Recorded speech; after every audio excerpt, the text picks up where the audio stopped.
Today, we are cooling global warming on this episode of Pushback. Go,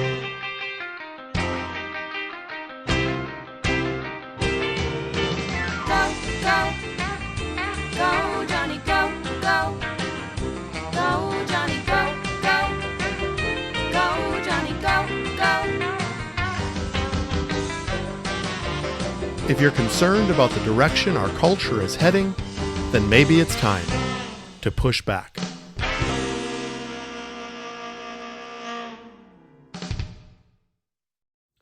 Hello, everyone. This is Dr. Jonny, and this is another episode of Pushback. There's an irony to my topic today because I have spent the last 48 hours just trying to keep my driveway open. Now, you may say, there's been a lot of snow, and so we're just plowing and moving snow. No, there's been so much snow, and I have one of these, quarter mile long winding driveways. I'm literally trying just to keep it open because not only in the last 48 hours have we had something between 13 and 16 inches of snow, but there's also been wind all week. And when we live out in the country like we do, the driveway tends to blow shut. And so I have spent the majority of my week just on my four-wheeler and my plow trying to keep things open. It's been quite the challenge. And so it's no real surprise that the topic of global warming has come to the forefront of my mind, because here in central Minnesota, there is nothing further from the truth. I know it's a bigger topic than just what's happening in our little region, but we can't help but be focused on the weather lately. It's interesting because down in the Twin Cities, where we were just this last weekend, it was 50 degrees and there's grass showing there, and we just drive 2 hours north and it is like the polar ice caps up here. And so we have been working nonstop just to move the snow, and we're really literally running out of places to put it. And so I can't remember having this much snow before. I remember winters that have gone on long and seem to be kind of unrelenting, and even into April. But the amount of snow that we have here this year has been staggering, which has made me think of the topic about global warming.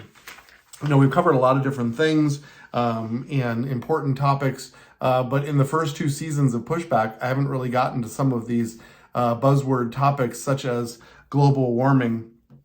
And it's important that we talk about it again as from a Christian standpoint, from a scientific standpoint. So I'm going to put a little bit of my science hat on here today as well. I don't want to bore you with the minutia of the details of the science.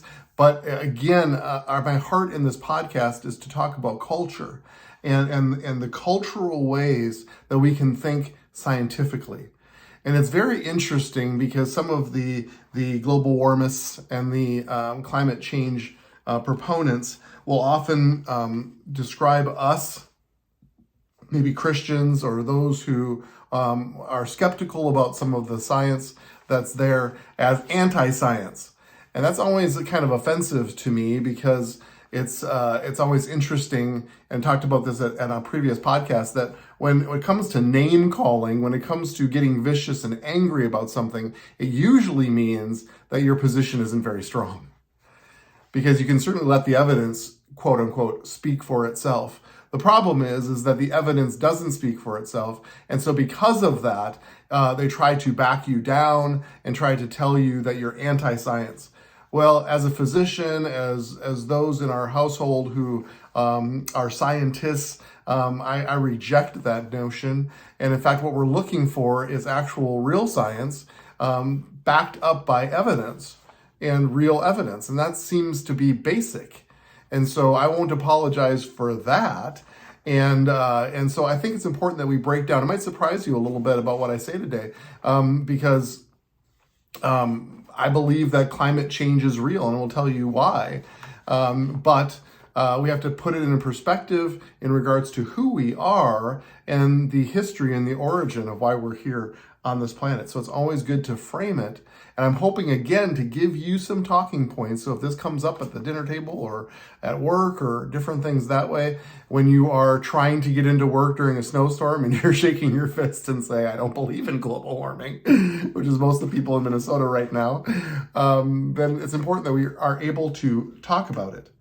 I'm reading a few articles. I like to quote Answers in Genesis, which takes a biblical worldview and runs science through the filter of a biblical worldview. It's not anti-science, it's very pro-science, and it gives us that perspective.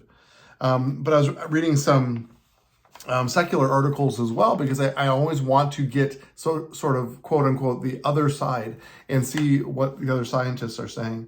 One paragraph, it says, up until recent times, we heard certain politicians and others warning about global warming. But one hasn't heard that term for quite a while now. And with recent wintry weather in the United States, global warming would not be the way to describe what's happening. I can second that notion. The term we hear now is climate change. Climate change. And so it's interesting, when we talk about climate change, I do believe that things are changing. I want to just spend a few minutes, and I'm not going to spend much time on this, just talking about sort of the 4 or 5 arguments for climate change and 4 or 5 arguments against. And I think it will somewhat surprise you. The climate specialists run computer simulations based on assumptions about the past. And I want to talk about that before I get into these arguments, because I think it's really important to understand and to break this down. Observational science works in the present. So please kind of dig into this a little. Observational science works in the present. It is observable, testable, and repeatable. But historical science deals with the past and therefore is not directly observable, testable, or repeatable. So how do you interpret the observational science will be based on what you believe about the historical science. Hopefully this sounds familiar with you, because this is the exact same information that I gave regarding creation versus evolution. Do you start with man's word that the universe has been around for billions of years and that the present is the key to the past? Or do you start with God's word that teaches a young universe and an earth that was radically altered by a relatively recent global flood? The observational evidence shows that climate change is real. It's real. The things that we're seeing right now is, there's been some climate change. It hasn't been dramatic, but there's been change. And so we can say, climate change is real. But what is the reason for it? I think that is the key.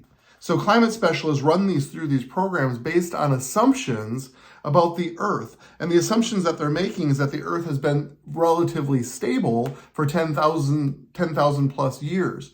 And because of that, now that we're seeing some climate change and fluctuation, it has to be because of man's influence. Carbon dioxide emissions and the greenhouse effect. So they have to come to that conclusion because they are using their simulations based on their assumptions about the past, about historical science, that says that because things have changed and things had been stable prior to that there has to be a man influence to this. Unfortunately, many politicians and environmentalists take such imperfect climate simulations and claim them to be fact. And this is problematic. This also should sound familiar with our evolution conversation, that people are making assumptions about the past that they've never seen, been able to reproduce or observe, and yet they're calling it fact. You go into any museum, secular museum, and it will be absolute fact. And my friend, that is anti-science. That is anti-science. I'm going to say it one more time. That is anti-science. When you make claims that are not repeatable or provable and call it fact. That is not what science is. So a couple arguments. Argument number 1, a rise in sea level. In the past decade, the global mean sea levels have doubled compared to the 20th century trend of 1.6 millimeters per year, and it's accelerating slightly every year. Argument number 2, a rise in Earth's average temperature. Tracking global atmospheric temperatures since the 1800s, scientists point to a steady rise with a stronger period in the 70s, a lull in the 90s, and a slightly rising again in the 2000s. Since the 19th century, the planet's average surface temperature has risen about 1.6 degrees. Now that's since the 1800s. It's risen 1.6 degrees. And then they say a change driven largely by increased carbon dioxide and other human-made emissions into the atmosphere, which is absolutely conjecture and has absolutely no facts to back that up. And this is what we need to critically read some of these articles. Argument number 3, a rise in ocean temperature. The 5 highest years on record for annual ocean heat content are between 2015 and 2019. The data reveal that the world's oceans were the warmest in recorded human history in 2019. Now, please also keep in mind, it's important that we read these critically. Recorded human history, meaning that there was a lot of human history that has not been recorded. So we have absolutely no idea. And so when they say it's the warmest ever, we don't know that. We don't know that. They talk about shrinking glaciers. Glaciers are very dynamic. There was times when glaciers advanced, times when glaciers retreated, but they're saying that overall glaciers are shrinking. Ocean acidification. Say that 3 times fast. Ocean acidification. Since the beginning of the Industrial Revolution, the acidity of surface ocean waters has increased about 30%. This is resulting in an increase of algae blooms and mass fish deaths, as well as a change to chemical composition of the water. And all I can say to that is, ew, nobody wants that. That sounds horrible.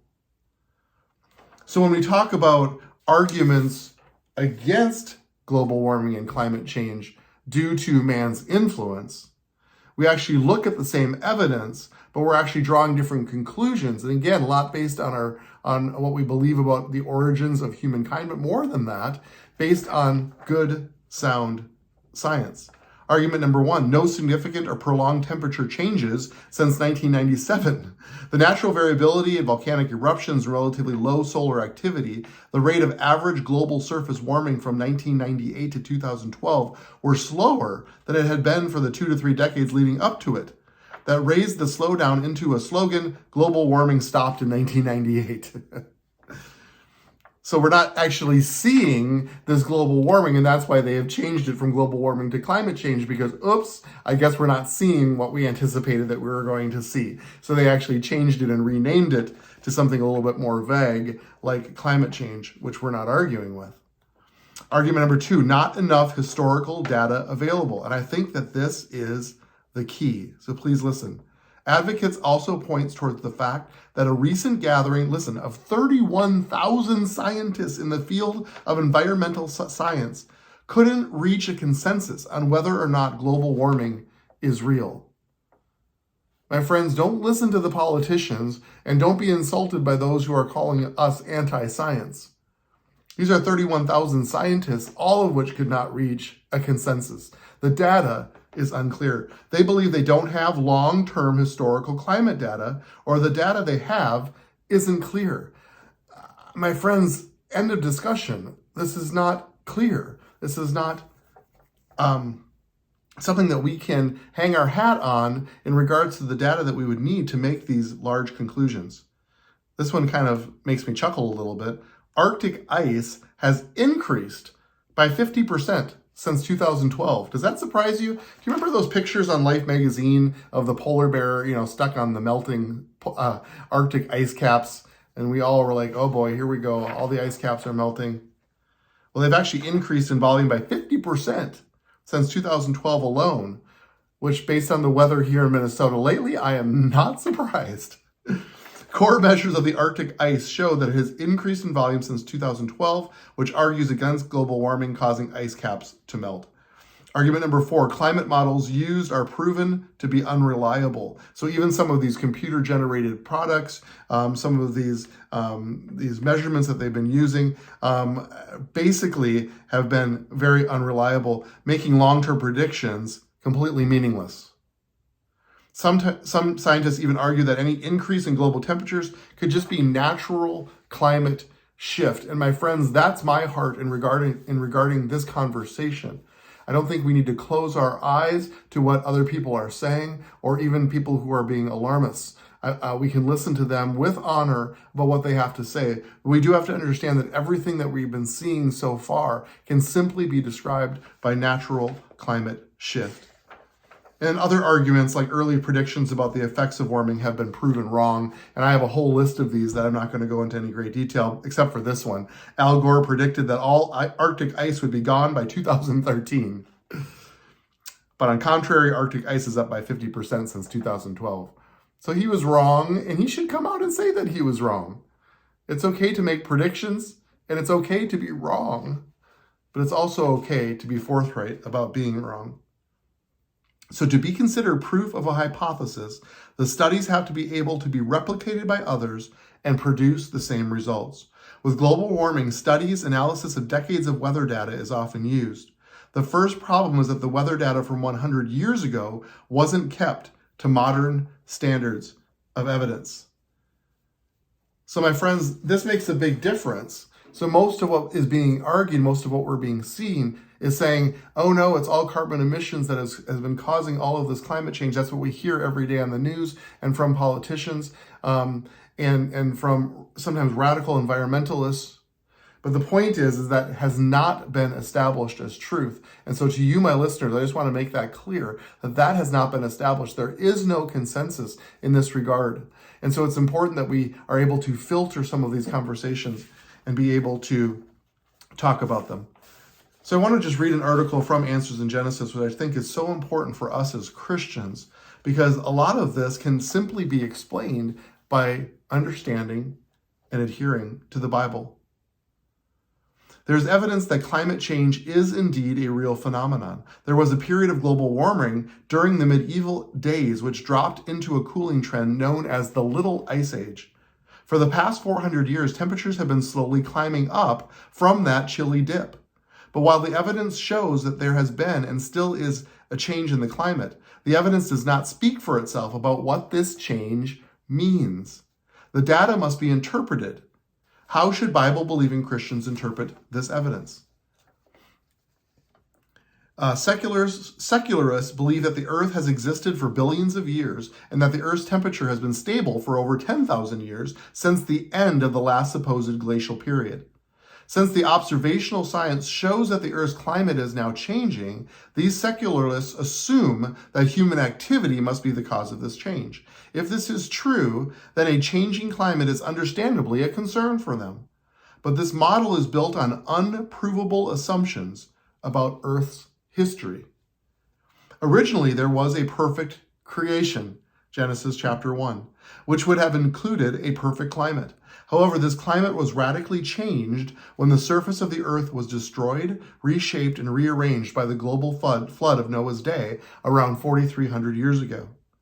As the earth was settling from the flood, there was a transitional climate which included an ice age that covered 30% of the earth's surface in ice. This transitional climate slowly gave way to the present climate as the earth evened out from the after effects of the flood. Therefore, starting with the biblical model for Earth's history, we should expect variations in climate and temperature. I believe that this is a very effective way and tool to have a discussion with people where we can acknowledge that there is climate change. It's always good to find common ground in conversation. So yeah, I recognize that there is climate change. The question is has man caused it? Is it because of carbon emissions that what we're seeing is happening? And so we can say, well, because we believe in Noah's flood and because we believe in the ice age, which secularists believe in as well, that we would expect to see over time climate change as we are still only hundreds of years from this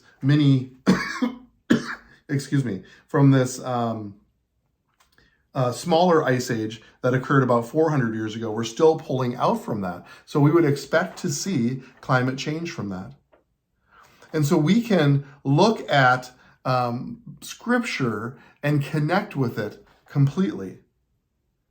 I want to follow the bouncing ball here in regards to my driveway because I think it's important that we connect these dots. Because is man responsible for climate change? And the answer is kind of, in a sense, because people who lived over 3,000 years ago, because of the wickedness of their heart, God actually sent a flood and caused climate change to occur here on this earth. So in that regard, about 3,000 years ago, mankind was responsible for my driveway. I told my family at lunch today, I want names. I want to know who was responsible for this so that the Lord decided he needed to send a flood. But the flood led to an ice age, which has led to us pulling out of this ice age over hundreds of years, which is a completely understandable and a reasonable explanation for climate change. Genesis 8:22 says, while the earth remains, seed time and harvest, cold and heat, winter and summer, and day and night shall not cease. This is scripture, and we can take that to the bank. Now, with all that being said, in my heart, and this is just me speaking personally, I am an environmentalist. I bought land here in central Minnesota, and I've worked hard to clean it up and to take care of it. We actually installed a wind turbine and geothermal system in our home. So I do care about the earth, and as Christians, we ought to care, and we ought to care deeply about what God created for us in this beautiful place called planet Earth, that he has actually not only given to us, but has actually commanded us to steward and to care for. And so I believe that there's absolute common ground that can be found in our heart attitude towards the environment. The last thing I would want, by refuting some of the unsubstantiated claims, the last thing I would want is to be labeled a unenvironmentalist or someone who does not care about the environment. It couldn't be further from the truth from my mind. But we need to be able to sort through the facts and have intelligent, informed conversations about what is happening. Many of the measures that climate change alarmists propose, such as drastic changes in energy uses, Answers in Genesis goes on, will have far-reaching effects, especially on the less fortunate. It is therefore vital that we examine the worldview-based assumptions behind the interpretation of climate change before we make decisions about human behavior. I think there's just a lot of wisdom in that paragraph. That we can understand that caring for the environment is important, but also replacing low-cost fuels with high-cost, extravagant, unreachable expectations and goals is actually going to kill and cripple our economy, and usually the less fortunate are the ones who are affected first. And if it's unsubstantiated and unproven, then we shouldn't make full-scale changes based on that alone. I am not for throwing things in the ocean and polluting our environment. Nobody is for that. Nobody is. But we have to make common sense understanding of the science. And we, even as Christians, have perspective, an important perspective, on this type of science. Now, there is so much more that can be talked about on this topic, and I would be super excited if you could send me other things that you know about this topic: climate change, global warming, creation versus evolution. Please go to pushbackculture.org, pushbackculture.org, and leave any comments or questions or just information that you think that I would like to know or would be willing to share here on my podcast. I know my mother-in-law will probably be putting things on my desk about this, and I welcome it. I think it's so interesting and important that we become informed and knowledgeable even on these topics. So pushbackculture.org. I look forward to hearing from you, because we are here to steward this planet, and it is such a privilege. So until next week, let's go together now to set and shape the culture.